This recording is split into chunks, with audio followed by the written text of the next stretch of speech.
नमस्कार मुलांनो, मी काव्या आहे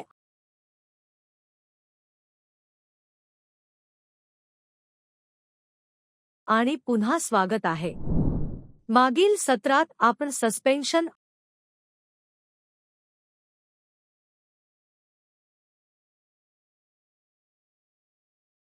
आणि कोलॉइड्स बद्दल शिकलो. या सत्रात आपण मिश्रणातून वैयक्तिक घटक वेगळे करण्यासाठी वापरल्या जाणाऱ्या पृथक्करण पद्धतींबद्दल काही माहिती गोळा करणार आहोत. शिकण्याचे परिणाम. या सत्राच्या शेवटी तुम्हाला बाष्पीभवन, द्रावक निष्कर्षण, केंद्रापसारक, उदात्तीकरण, कागदी रंगछटा, ऊर्ध्वपातन, फ्रॅक्शनल ऊर्ध्वपातन. मुख्य शब्द: बाष्पीभवन, द्रव ते बाष्प. द्रावक निष्कर्षण, वेगवेगळ्या घनतेचे वेगळे द्रव.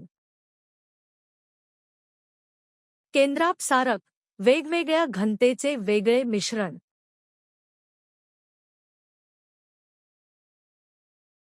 उदात्तीकरण, घन ते थेट वाष्प. पेपर क्रोमॅटोग्राफी, मिश्रणाचे वैयक्तिक घटकांमध्ये विभाजन करणे. ऊर्ध्वपातन, द्रव ते वाष्प आणि नंतर गरम करून किंवा थंड करून द्रवात परत येणे. फ्रॅक्शनल ऊर्ध्वपातन, उकलबिंदूमध्ये भिन्न असलेल्या अपूर्णांकांमध्ये द्रव मिश्रणाचे पृथक्करण. सत्र सुरू करण्यापूर्वी चला या संकल्पना नकाशावर एक नजर टाकूया. आपण आपल्या दैनंदिन जीवनात वापरत असलेल्या साध्या भौतिक पद्धती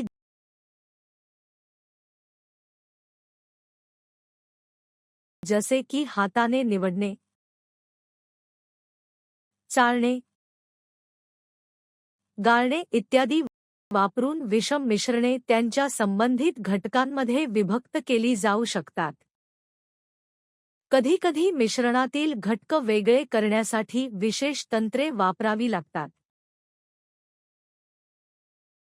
मिश्रणातील घटक वेगळे करण्यासाठी विशिष्ट पद्धतीची निवड मिश्रणातील घटकांच्या गुणधर्मांवर तसेच त्यांच्या भौतिक स्थितीवर अवलंबून असेल. येथे आपण काही विभक्त पद्धती पाहूया. उकळत्या बिंदूपेक्षा कमी तापमानात द्रवाचे बाष्पात रूपांतर होण्याच्या घटनेला बाष्पीभवन म्हणतात. उदाहरणार्थ, एक बीकर घ्या आणि त्याच्या आकारमानाचा अर्धा भाग पाण्याने भरा.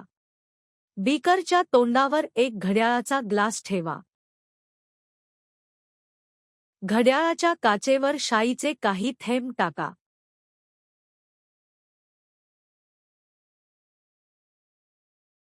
आता बीकर गरम करायला सुरुवात करा.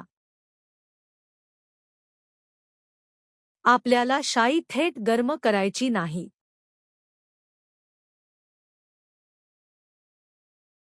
तुम्हाला दिसेल की घड्याळाच्या काचेतून बाष्पीभवन होत आहे.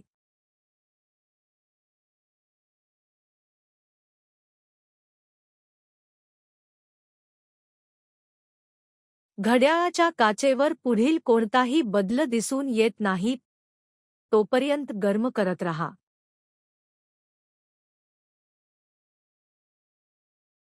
आपल्याला आढळते की घड्याळाच्या काचेतून पाणी बाष्पीभवन झाले आहे आणि घड्याळाच्या काचेवर काही अवशेष आहेत.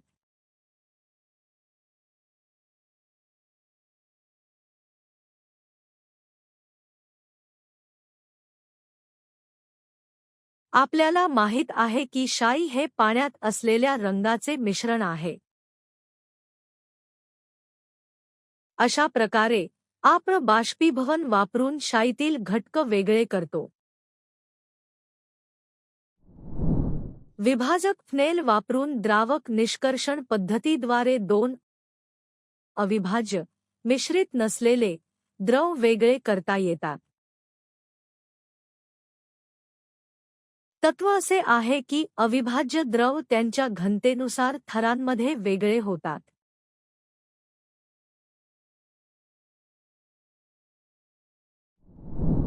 उदाहरणार्थ, एक वेगळे करणारे फ्नेल घ्या आणि त्यात रॉकेल आणि पाण्याचे मिश्रण ओता.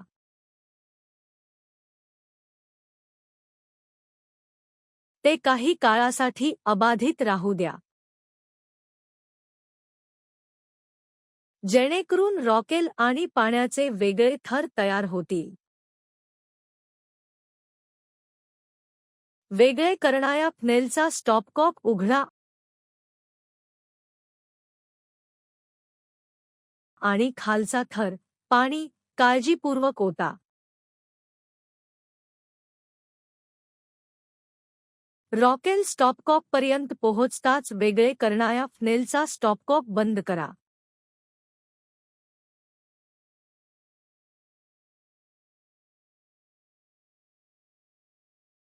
सेंट्रीफ्युगेशन ही अशी प्रक्रिया आहे ज्याद्वारे घनद्रव मिश्रणातील सूक्ष्म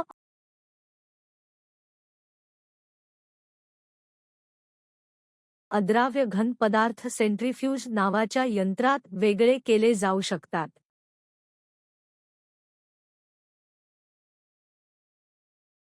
सेंट्रीफ्यूज केंद्रापसारक बलाने फिरवल्यावर खूप जास्त वेगाने फिरते.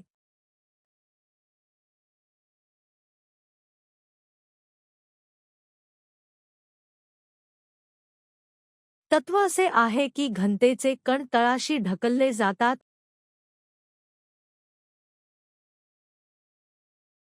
आणि हलके कण वेगाने फिरवल्यावर वरच्या बाजूला राहतात.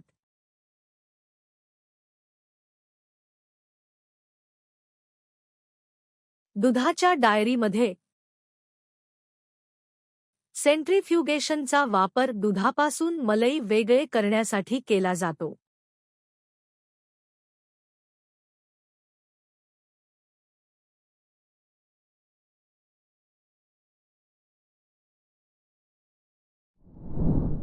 काही घन पदार्थ गरम केल्यावर द्रव अवस्थेत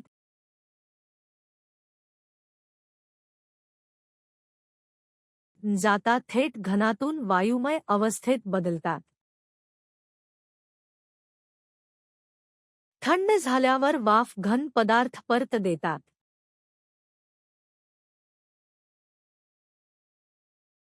या प्रक्रियेला उदात्तीकरण म्हणतात. उदाहरणार्थ, एका चायना डिशमध्ये सामान्य मीठ आणि अमोनियम क्लोराईडचे मिश्रण घ्या. डिश झाकण्यासाठी पुरेसे मोठे काचेचे फ्नेल घ्या.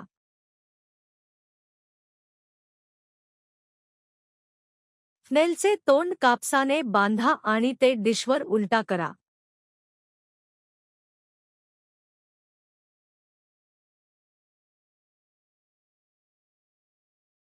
भांडे चुलीवर ठेवा आणि काही वेळ गरम करा.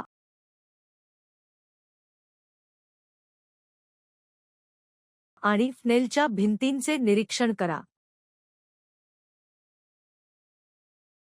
सुरुवातीला तुम्हाला फ्नेलच्या भिंतींवर अमोनियम क्लोराईड आणि नंतर घनरूप अमोनियम क्लोराईडचे वाष्प आढळतात.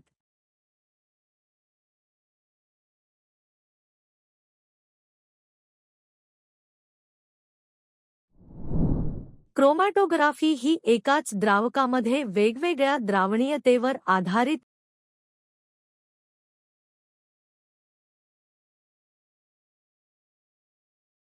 मिश्रणाच्या वेगवेगळ्या घटकांना वेगळे करण्यासाठी वापरली जाणारी एक तंत्र आहे. मिश्रणांची रचना निश्चित करण्यासाठी याचा वापर केला जातो. उदाहरणार्थ, फिल्टर पेपरची पातळ पट्टी घ्या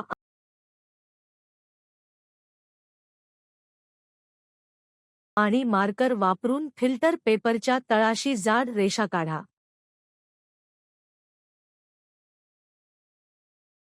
बीकरमध्ये थोडे पाणी घाला आणि पेन्सिल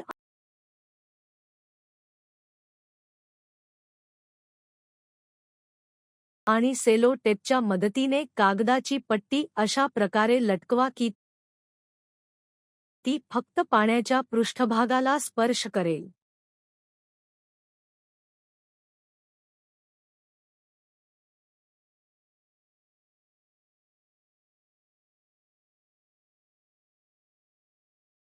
उदाहरणार्थ, फिल्टर पेपरची पातळ पट्टी घ्या आणि मार्कर वापरून फिल्टर पेपरच्या तळाशी जाड रेषा काढा.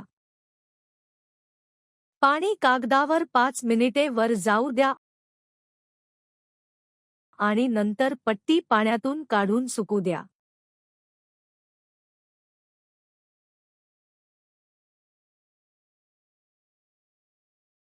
आपण वापरत असलेल्या शाईमध्ये द्रावक म्हणून पाणी असते आणि रंग त्यात विरघळतो. फिल्टर पेपरवर पाणी वर येताच ते रंगाचे कण सोबत घेऊन जाते.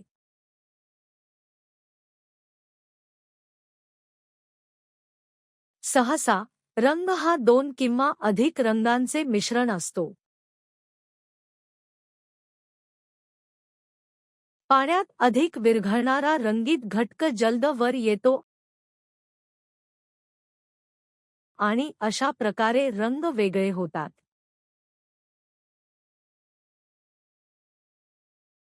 दोन मिसळता येण्याजोगे मिश्रित द्रव असलेल्या मिश्रणातील घटक वेगळे करण्यासाठी ऊर्ध्वपातन वापरले जाते. परंतु दोन्ही द्रवांच्या उकळत्या बिंदूंमध्ये मोठा फरक असावा.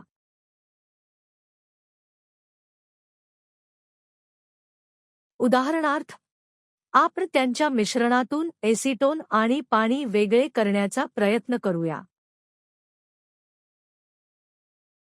मिश्रण एका ऊर्ध्वपातन फ्लास्कमध्ये घ्या. ते थर्मामीटरने बसवा आणि उभे राहण्यासाठी क्लॅम्प करा.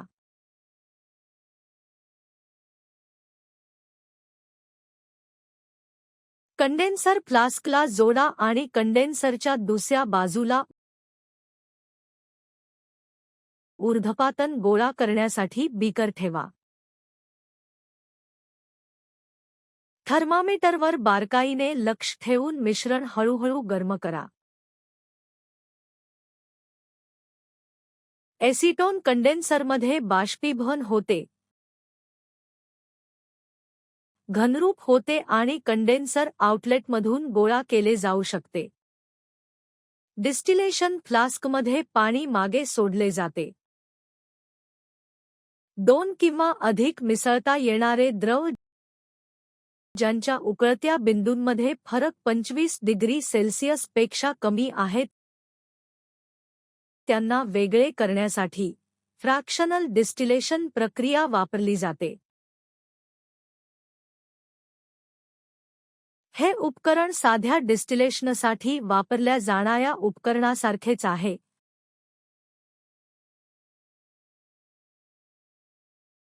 परंतु डिस्टिलेशन फ्लास्क आणि कंडेन्सरमध्ये फ्रॅक्शनिंग कॉलम बसवलेला असतो.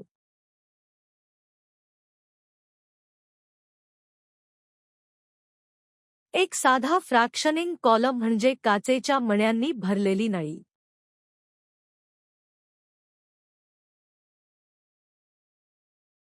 हे मणी बाष्पांना वारंवार थंड आणि घनीभूत होण्यासाठी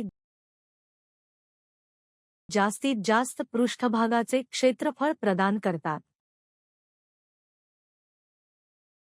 हवा हे एकसंध मिश्रण आहे आणि फ्रॅक्शनल डिस्टिलेशनद्वारे त्याच्या घटकांमध्ये वेगळे केले जाऊ शकते. उदाहरणार्थ, जर आपल्याला हवेतून ऑक्सिजन वायू हवा असेल तर आपल्याला हवेत असलेले इतर सर्व वायू वेगळे करावे लागतील. दाब वाढवून हवा दाबली जाते आणि नंतर तापमान कमी करून थंड केली जाते जेणेकरून द्रव हवा मिळते. ही द्रव हवा फ्रॅक्शनल डिस्टिलेशन कॉलममध्ये हळूहळू गरम होऊ दिली जाते.